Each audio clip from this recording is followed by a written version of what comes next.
Jackson Radio Show. Everywhere I go, I love to hear what people plan to do with the money. So I thought we could take a few minutes to hear from some of your coworkers. You know who I'm talking about, right? Tyler Berkshire, you know him? Joined Sheffer Corporation through an apprenticeship. Come on up here, Tyler. 6 years ago. And now he is a machinist and a talented one.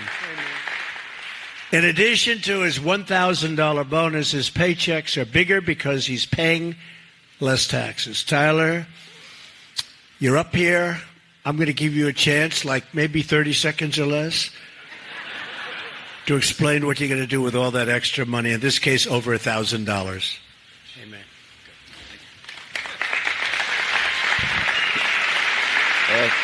Thank you, Mr. President. And with the tax cut and the bonus, I will be trying to save up money to start a family and eventually get a bigger house.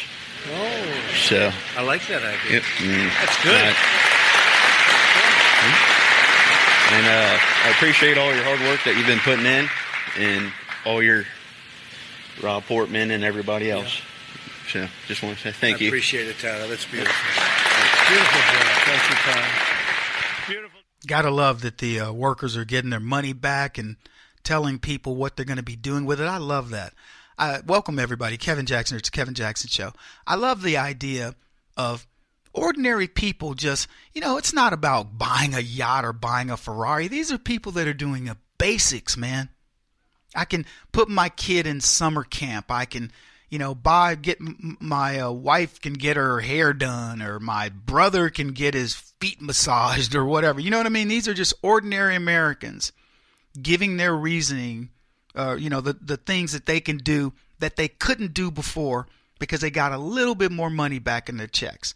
And my hope is that many of these people save, start planning for bigger things, planning for big vacations, for expanding their families, for expanding their businesses, and so on and so forth. That's what Donald Trump's tax plan has been able to do. It spurred the economy. And here's the thing, the left, they hate this. They really do. Nancy Pelosi obviously said that these are crumbs that these folks are getting.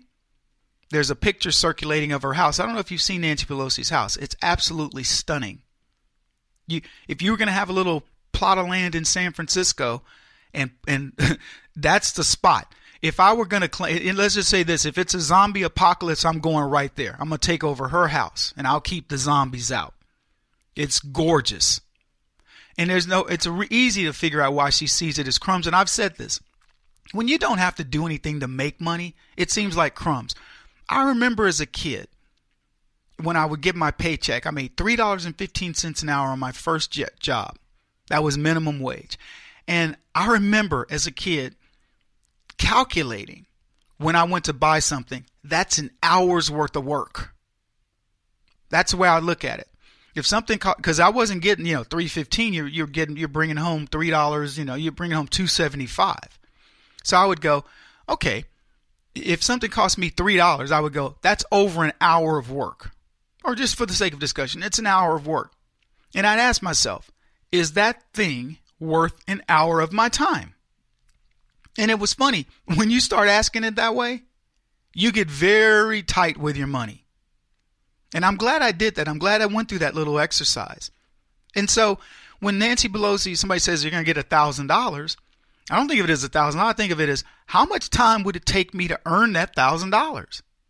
That's part of my life back. There was a silly movie with Justin Timberlake where I think it was called In Time or something like that. And everybody, the way you lived was you had a amount of time. You could get more time put on your clock. And so aristocrats could live thousands and thousands of years because they just kept putting more time on their clock because they had the money to do it. But if you were poor and you were running out of time, you had to go to work. You had to get somebody to loan you some time and get it back to them and so on and so forth. And people would kill you for your time. It's an interesting concept. Well, not a great movie, but it was an interesting concept. So when you get that $1,000 back, it's not the $1,000. It's the amount of time you would have to do something else in order to get that.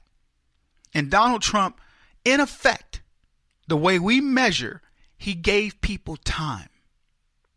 So it may be $40, but that $40 says to somebody, I just gave you 2 hours. 2 hours every paycheck.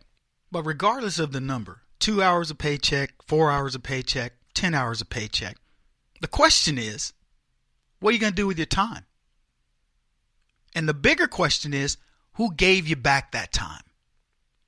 So maybe it's 2 hours more you can spend with your kids. Maybe it's 2 hours or 4 hours more you can spend with friends.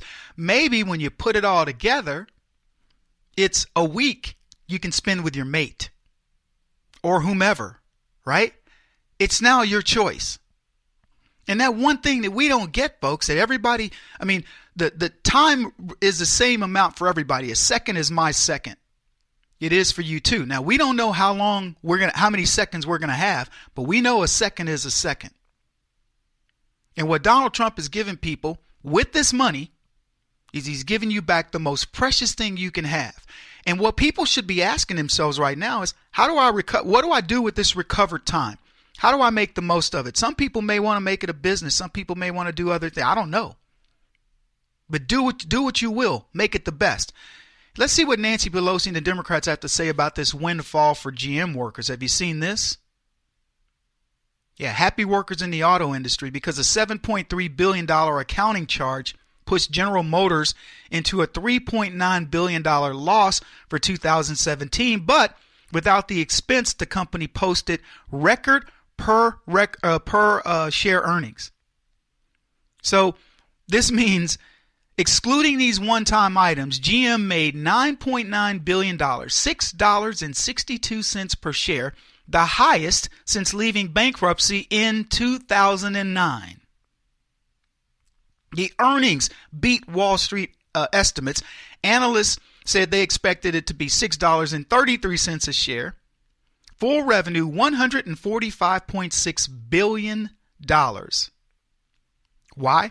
The change in the U.S. tax code forced it to write down accumulated losses that it used to avoid income taxes. So their assets went from $33.6 billion to $24 billion. Now, it sounds like that's bad news, but since the rate fell from 35 to 21%, the losses were a lot less. Thus, 50,000 GM workers are going to get $11,750 profit-sharing checks later this month.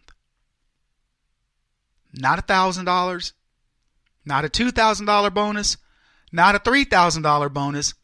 50,000 people are going to get almost $12,000.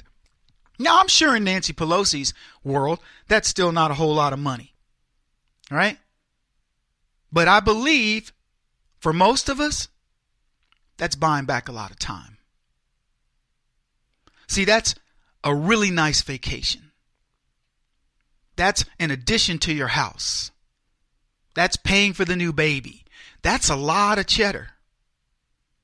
Now, why did it happen? See, GM had 2 good years under Barack Obama. Earnings were based on bankruptcy, though, and the $10 billion profit that they'd gotten from loans from the government. But last year, GM had a whole new reason for optimism. And they said it in their annual report. And I read you this. Results were driven by strong performance in North America, improvement in GM International, led by strong equity income in China, a return to profitability in South America, and sustained growth of GM Financial, and an intense focus on cost. Now, where's that strong performance in North America come from, folks? It comes from consumers who have jobs. And few can argue that Donald Trump's trade policy with China strengthened GM's position there. So like America, GM had a stellar 2017. But how does it feel about this new thing, this new, position that it's in under Donald Trump? Let's check with their CFO, Chuck Stevens. He says GM still expects economic growth this year, even with a possible 0.75% increase in the prime interest rate. He says credit availability is still strong, interest rates relatively low. He expects wage growth and more disposable income from tax reform, meaning you are going to go buy more cars. He says, we're constructive that 2018 will be another strong year, both globally and in the U.S. We're not overly concerned at this point around some of the discussions around inflation. This is amazing. GM thinks it's going to sell a lot of units being cars, trucks, and other vehicles, and they have a reason to feel optimistic because sale of the Equinox rose 20% in the U.S. The most expensive Traverse grew 5.8%. The new Equinox sold for, well, you know what, the numbers don't even matter. GM had an amazing year. $3,000 more on one of their units, $7,000 on another. Amazing numbers brought on by the Trump tax cut and you, the consumer. Kevin Jackson on the Black Sphere Radio Network. Do you owe back taxes to the IRS or state? The secret to avoiding the IRS nightmare is to seek professional representation. My friends at Security Tax Associates provide the most cost-effective and ethical representation in the industry while helping to avoid seizures, levies, and wage garnishments.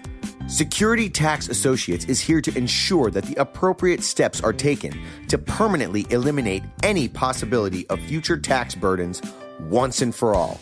For a free, no-obligation consultation, contact Security Tax Associates, 844-779-4177. That's 844-779-4177.